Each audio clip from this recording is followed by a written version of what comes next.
While the existence of an oligarchy and international deep state should not be ignored as a political force of history, arranging wars, assassinations, and promoting economic enslavement of people and nations throughout the centuries, the guilt cannot entirely be placed on this apparatus alone.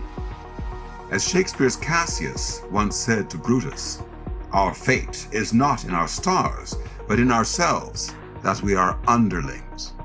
Instead of hearing calls to end the never-ending wars, to break up the Wall Street too big to fails, or to return America to its anti-colonial heritage, today we hear only calls for tearing down monuments, where droves of jaded victims of critical theory call for an undoing of the Constitution as a fraud wrapped in a lie built upon the hypocrisy of white privilege with no redeeming value anywhere to be found.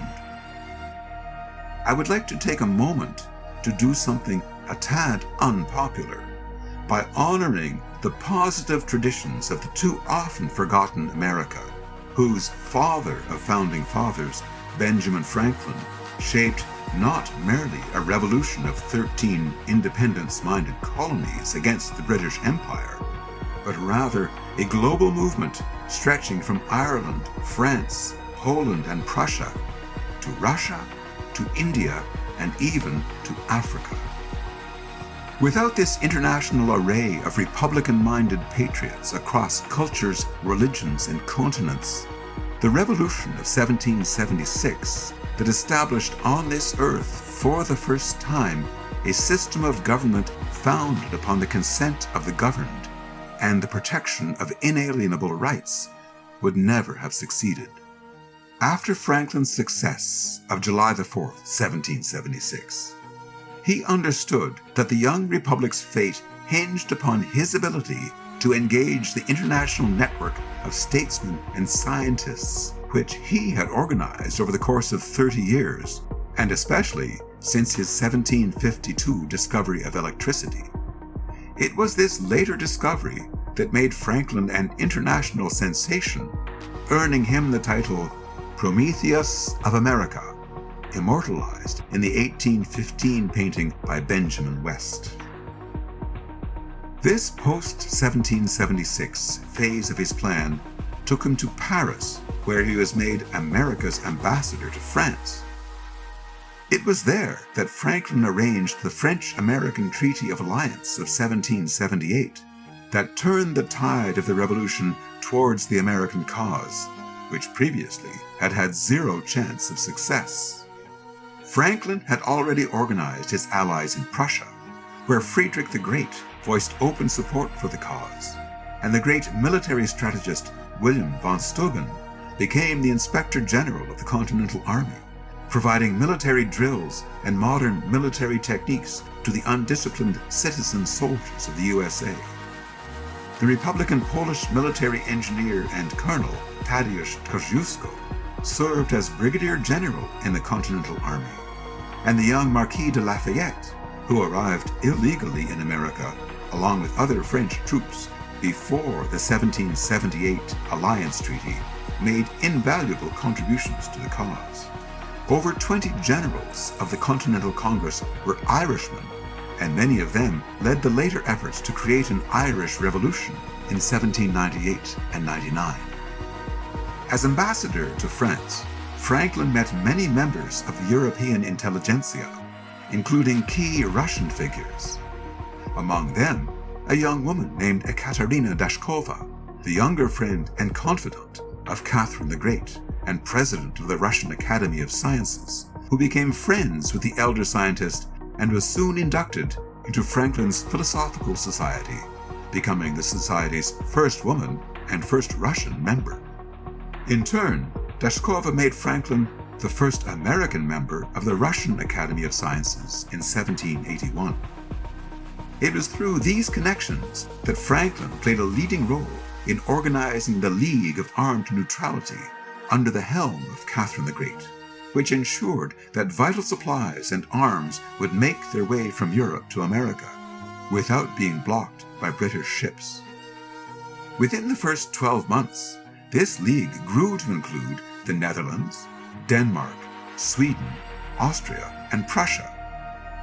The League laid the foundations of modern maritime law. Franklin's French networks had deep connections into India as well, which made themselves felt in the French-Indian alliance of 1780 that saw pro-American Muslim leader Hydar Ali lead thousands of Indian soldiers on a march across Western Ghats to attack the strategic British base of Fort St. George near the port town of Madras. Ali was supported by French troops on land and sea under the command of Admiral Suffren. The great Indian revolutionary had already defeated the British in 1760 and represented a powerful independence force in India that kept British oligarchs up at night. It would still be many years before Britain would gain control of this crown jewel of the empire. During this conflict, Hydar Ali's forces innovated rockets which decimated British troops and forced Britain to redirect over 20% of her naval fleet from fighting in the Americas. This was a vital boon to the French and American forces a world away. Hydar Ali's son, Tipu Sultan, who valiantly led the continued wars against the British for another decade after his father's 1782 death, even wrote a message to the Continental Congress in 1781, saying, "Every blow that is struck in the cause of American liberty throughout the world, in France, India, and elsewhere, and so long as a single, insolent, savage tyrant remains, the struggle shall continue."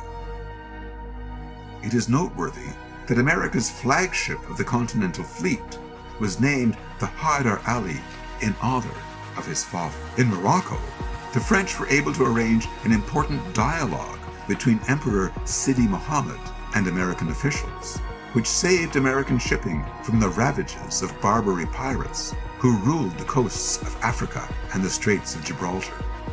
During the opening of the war, the British made sure to inform these Barbary pirates of American shipping and used these forces against American ships bound for Europe.